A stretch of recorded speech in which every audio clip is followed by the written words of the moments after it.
Hello indie game fans, we are back with some awesome releases of July, where I have two surprises that I want to show off, starting with Pseudoregalia, a 3D Metroidvania that dropped out of nowhere and is pretty popular, but the throwback visuals does certainly add to its charm.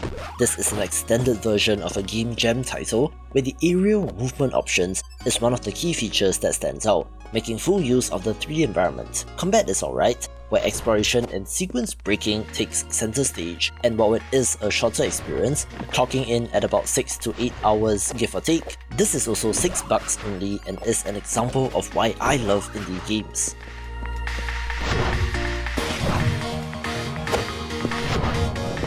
Let's be excellent. Let's be I've often said that horror titles are not my thing, but yet there's something about My Friendly Neighborhood that drew me to the game, which I suppose is due to the puppet enemies and characters rather than your ghoulish demons, ghosts, and monsters that are typical of games in this genre.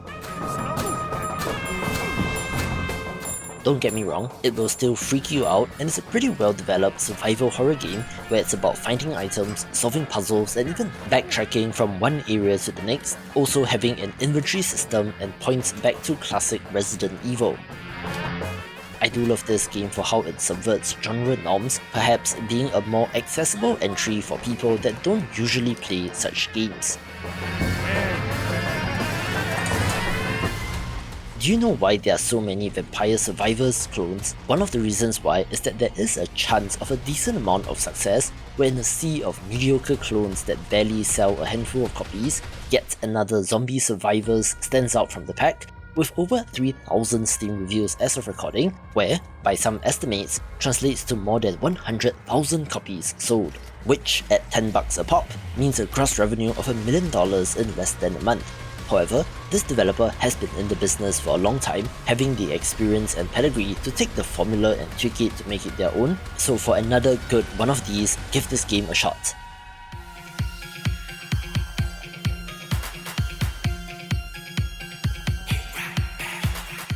Despite somewhat of a tepid response, Punch Club 2 Fast Forward has done pretty well for the developer, being the sequel to a management sim title in which you're training up your own boxer. However, things are taken to a more zany level in this game with the setting and characters, since it is set in some sort of cyberpunk dystopia with mutant creatures, the omnipresent mega corporations, and memes and references to the 1980s. As such, tonally, it might not be for everyone, but where tweaks have been made to the core management systems as compared to the first game.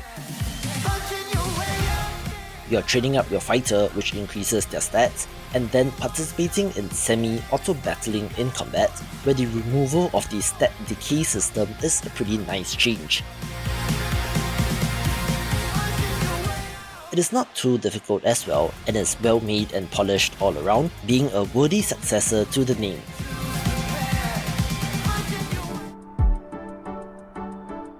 The ultra cozy Sticky Business is a game all about running your own online small business selling stickers, where it's about designing, naming, printing, and shipping these items. This can be a pretty immersive game in that you will wow the time away and forget your worries, since the visuals and music just lets you melt into the game, being a great title to chill out to.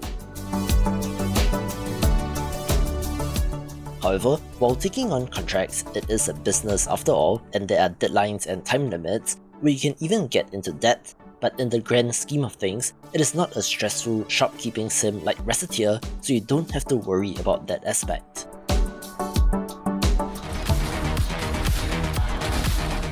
Surprise! Another game that I missed was the 1.0 release of Deadlink, a stylish cyberpunk first-person shooter that looks good and plays well, where you play as successive humanoid combat shells sent to cause as much damage and chaos to the mega corporations controlling the city.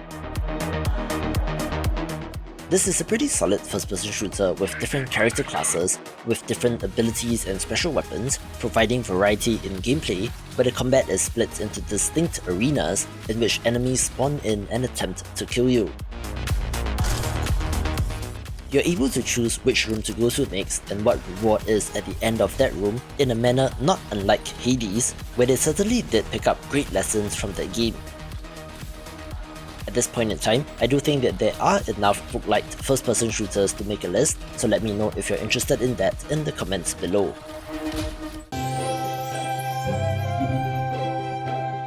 I know that the initial reception to the announcement of Let's School wasn't positive, since developer Pathia Games still has a title currently in early access in my time at Sandrock. Therefore, understandably so, people were worried that their attention might have been split, and that both games will not be good, but apparently they have more people on staff than we think, since the management sim Let's School is pretty good and well received. This is a management sim where you're in charge of your old school, having to take it to new heights through building, constructing and upgrading of the facilities, as well as management of staff and students. This is a school simulator game where you're doing your best to provide the best education to your students, having a little bit of a vibe similar to those old school Bullfrog developed titles.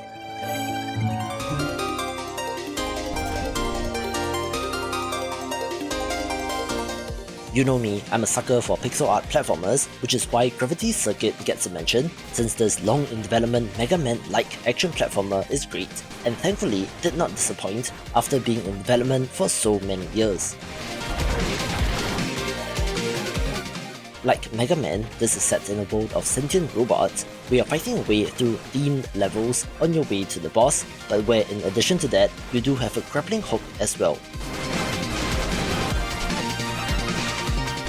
This game just feels great to play, with tight controls and a variety of movement options as well, from wall jumps, slides, ledge grabs and more. The music in this game is excellent as well, so for a great throwback action platformer experience, do give this a go.